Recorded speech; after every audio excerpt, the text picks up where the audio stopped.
Bonjour Jean-Marc Bellotti. Bonjour. Vous êtes le président de la Fédération francilienne des motards en colère. Alors longtemps on va dire que les motos et les scooters sont passés sous le radar. Ils ont même été encouragés une certaine période pour décongestionner la capitale. Aujourd'hui clairement vous êtes dans la ligne de mire.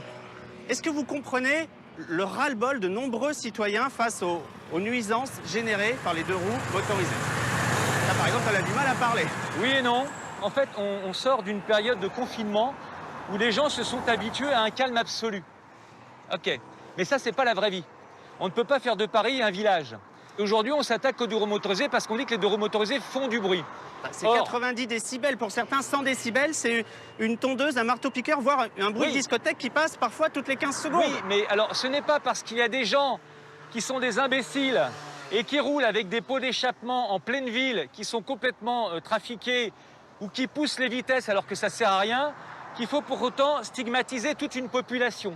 La moyenne d'âge de l'usager de deux roues motorisées ou du motard, c'est 47 ans en France.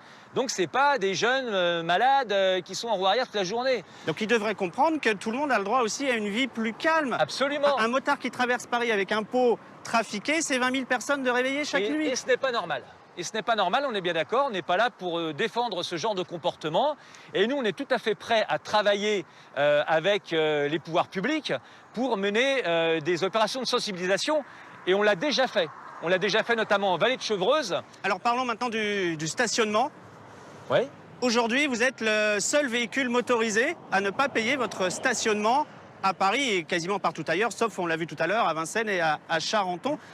Au nom de quoi vous pourriez encore aujourd'hui être exonéré de cette occupation de l'espace public? Parce que justement, en termes d'occupation de l'espace public, on prend énormément moins de place. Mais lorsqu'on nous annonce tous les jours 250 km de bouchons cumulés tout autour de Paris, il est bien évident que le deux roues motorisé apporte une solution en termes de fluidité.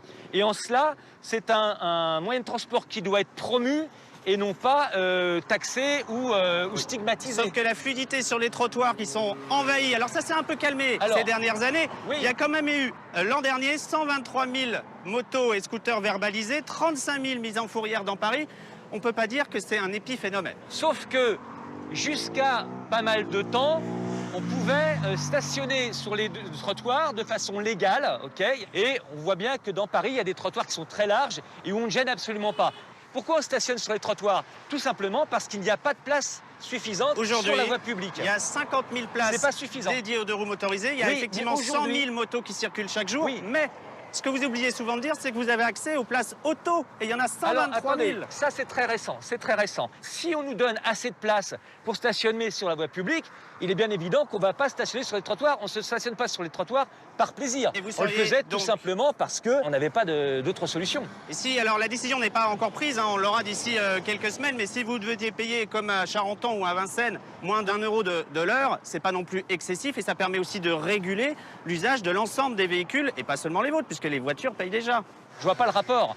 C'est comme quand on nous dit les deux roues motorisées font trop de bruit, et donc on va mettre, Anne Hidalgo disait ça, on va mettre le stationnement payant. Je vois pas le rapport. À Vincennes, depuis l'instauration du stationnement payant, il y a 30% de motos en moins dans les rues. Non mais à Vincennes, ils ont jamais... Alors là, c'est un truc qu'on n'a jamais compris, nous, c'est que Vincennes et Charenton mettent en place des stationnements payants alors qu'ils n'ont pratiquement pas de deux roues motorisées. Les vélos ont le droit de rouler, les deux roues motorisées ont le droit de rouler, tout le monde a le droit de rouler. Vous savez, les vélos aussi créent des nuisances, les automobilistes aussi créent des nuisances. Les trottinettes, on en a vu tout à l'heure sur le trottoir, tout le monde crée des nuisances et à un moment donné, on est tous l'emmerdeur d'un autre. Donc il faut savoir vivre ensemble, arrêter de tirer sur les copains d'en face parce que ce n'est pas des solutions et essayer de trouver des solutions ensemble pour justement partager l'espace. Et c'est ça la vraie solution. Merci beaucoup Jean-Marc Bellotti d'avoir répondu à mes questions, d'avoir osé venir dans Parigo. Vous voyez, ce dossier est complexe. Tout le monde n'est pas encore d'accord, évidemment, selon que vous êtes ou pas usager des deux roues motorisées. Voilà, c'est tout pour aujourd'hui. Parigo